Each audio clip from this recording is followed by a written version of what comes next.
Donc pour l'étape 3, dans l'étape 3 de ce Shape Up étape, en fait, donc c'est la troisième étape, c'est il faut maintenant qu'on s'adresse à tous les risques ainsi qu'à tous les problèmes. Donc on appelle ça les trous de lapin. Donc on ne sait pas où ça peut nous mener. Pour ça, il y a des questions qu'on a se poser, c'est que est-ce qu'on a besoin d'un nouveau choix technique qui n'a jamais été fait avant. Donc si c'est le cas, ça pourrait amener à des risques, c'est logique. Est-ce qu'on est en train de faire des assumptions, on croit que ça marche comme ça, on n'a pas vraiment testé, on n'a pas vraiment essayé, on n'a pas fait des tests courts, des simples tests. Est-ce qu'on assume aussi, par exemple, qu'on a une solution qui existe, mais en fin de compte, qu'on ne peut pas trouver par nous-mêmes? Est-ce qu'on doit faire une décision difficile qui, par exemple, risque de mettre notre équipe en désaccord? Donc, imaginez on doit, par exemple, toucher à quelque chose qui, dans toute l'équipe ou toute la boîte ou tout le projet, en fait, travaille dessus. Si on veut modifier ça, c'est sûr qu'on risque de toucher aussi les autres équipes. Donc, ça, c'est les questions qu'on doit se poser. Une chose qu'on peut encore faire, c'est d'aller chercher un expert, donc quelqu'un qui a beaucoup d'expérience, et de poser la question qu'est-ce que tu penses de ça? Est-ce qu'il est possible de faire ça en moins de 6 semaines ou en 6 semaines? Et après, on peut demander, par exemple, qu'il redessine à nouveau tout le concept de A à Z.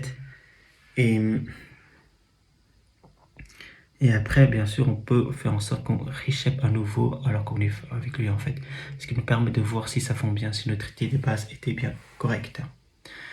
Donc, et dans l'étape 3 de ce shape up, il faut aussi qu'on retire au maximum possible tous les tâches les plus compliquées. Il faut arrêter de croire que plus c'est compliqué, mieux c'est. Non, la simplicité avant tout, parce que plus nous avançons dans le projet, plus le projet devient difficile. Donc, pour ce qui est niveau compliqué, on va être servi. Il faut aussi retirer toutes les tâches qui n'ont pas de valeur. C'est très important de ne pas perdre son temps à des choses qui ont de très faibles valeurs dans la vie en général, en fait. Et il faut aussi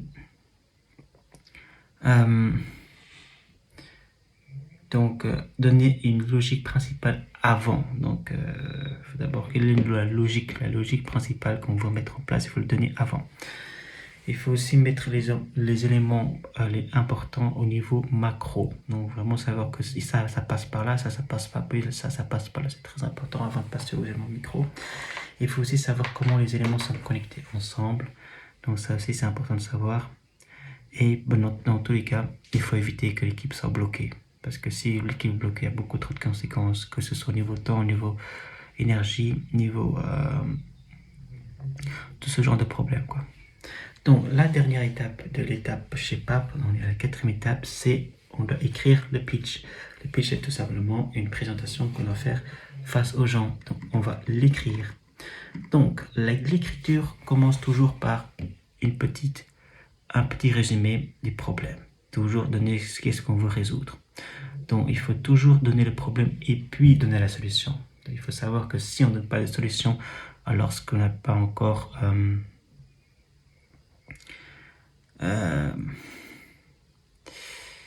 si on ne donne pas de solution, ça se trouve, il y a une solution qui est meilleure. Mais il faut déjà présenter la solution qu'on va faire.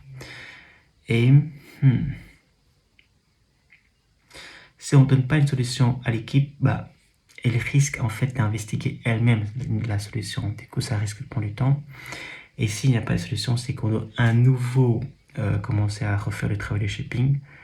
Et on doit toujours faire ce qu'on appelle les fat markers, donc écrire les choses en gras pour avoir des idées vraiment très claires. Enfin, des idées un peu plus gros de ce qu'on va faire. L'idée principale, le big picture, quoi. Après qu'on a écrit les problèmes avec la solution, on doit maintenant écrire notre appétit, donc notre envie de travailler dans ça sur un période de temps donné. Donc on se dit que voilà, on veut donner maximum 6 semaines. Donc c'est 6 semaines, c'est pas 3 semaines, c'est pas 3 mois ni 6 semaines pour une petite feature. Donc 6 semaines pour une feature qui a quand même de la conséquence.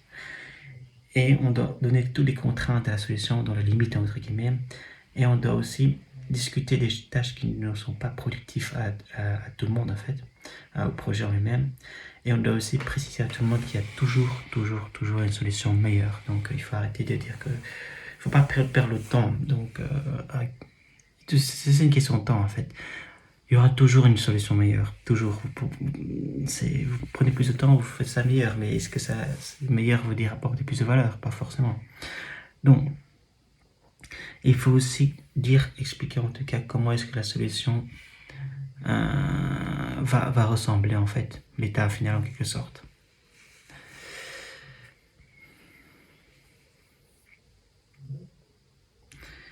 Donc après ça, l'étape numéro 3, c'est qu'on va dans l'écriture de pitch.